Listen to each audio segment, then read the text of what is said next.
मैं संभल भी जाऊंगा और जो पीड़ित लोग हैं उनकी मदद भी करूंगा। और मेरे पत्रकार साथी, आपसे बेहतर कौन जानेगा यमुना किनारे क्या हुआ है। एक पत्रकार के पूरे कपड़े उतार दिए थे, याद है कि नहीं याद? तो ऐसे माहौल में हम और आप लोग हैं। संभल के लोगों की मदद हो, उनको न्याय मिले, और उसके लिए हमें चाहे लोकसभा में सवाल उठाना पड़े या लगातार हम लोगों को उसके लिए लड़ाई लड़नी पड़े, हम लोग संभल के लोगों को न्याय दिलाना चाहते हैं। उन्हें न्याय मिलेगा। जो संविधान या जो आर्टिकल कहता है प्लेसेस ऑफ वर्शिप एक्ट, उसको भी नहीं सरकार मान रही है। क्या खोदना चाहते हैं आप? मुझे तो ये समझ में नहीं आ रहा, भारतीय जनता पार्टी को कैलाश पर्वत नहीं दिखाई दे रहा है, मानसरोवर नहीं दिखाई दे रहा। इन भारतीय जनता पार्टी के लोगों से कहो कि चलो मानसरोवर की ओर, चलो कैलाश पर्वत की ओर, हम आपका साथ देंगे।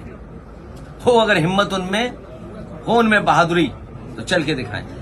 ये कमजोर पे अन्याय कर सकते हैं, ताकतवर के ये पैर छूते हैं, ताकतवर के आगे सामने झुक जाते हैं। अभी लोकसभा में विदेश मंत्री ने जो स्टेटमेंट दिया था चीन को लेकर के, सबसे पहले मैं खड़ा हुआ, कहा कि रजांगला जो मेमोरियल है उसके बारे में क्या कहना चाहते हो आप? सरकार रजांगला मेमोरियल के बारे में नहीं कह पा रही। मैं आपसे कहता हूं, ये जितने भारतीय जनता पार्टी के नकली देशभक्त घूम रहे हैं, उनसे पूछिए, चीन की सीमा पर रजांगला जो मेमोरियल बना था, चीन की फौज ने आकर के तोड़ दिया। क्या ये भारतीय जनता पार्टी के लोग उसी जगह पर रजांगला मेमोरियल बनवाएंगे कि नहीं बनवाएंगे? और मैं ये दावा करता हूं आपसे, भारतीय जनता पार्टी के लोगों पर कोई जवाब नहीं होगा। वो कभी कुछ नहीं कह सकते, क्योंकि चीन बहुत ताकतवर देश है।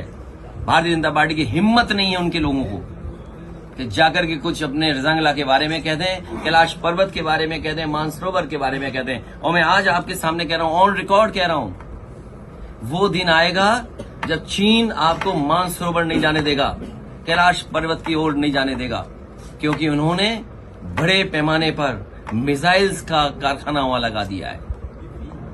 ये बात अगर गलत है तो बीजेपी के लोग कहें आकर के।